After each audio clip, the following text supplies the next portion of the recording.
बाद सहाबा किराम ने नबी करीम सल्लल्लाहु अलैहि वसल्लम की क़ियामुल लैल का नक्शा खींचा है कि रात की नमाज आप सल्लल्लाहु अलैहि वसल्लम की कैसे होती थी और कितनी लंबी होती थी। एक सहाबी हैं हज़रत हुज़ैफा, वो फरमाते हैं कि मुझे एक मरतबा नबी करीम सल्लल्लाहु अलैहि वसल्लम के साथ रात की नमाज में शरीक होने की सआदत मिली, तो मैं आप सल्लल्लाहु अलैहि वसल्लम के पीछे नियत बांध के खड़ा हुआ।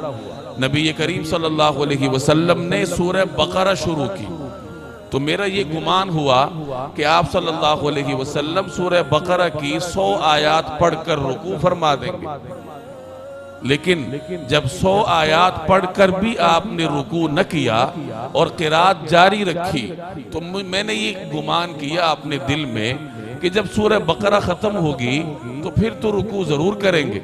सूरह बकरा भी खत्म हो गई और सूरह आले इमरान शुरू हो गई, तो मैंने ये गुमान किया कि आले इमरान के इख्तिताम पर तो जरूर रुकू करेंगे, लेकिन आले इमरान भी खत्म हो गई और आप सल्लल्लाहु अलैहि वसल्लम ने सूरह निसा शुरू कर दी।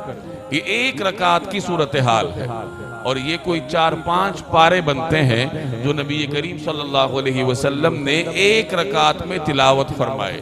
और आप सल्लल्लाहु अलैहि वसल्लम की तिलावत इंतहाई खूबसूरत और ठहर ठहर कर होती थी।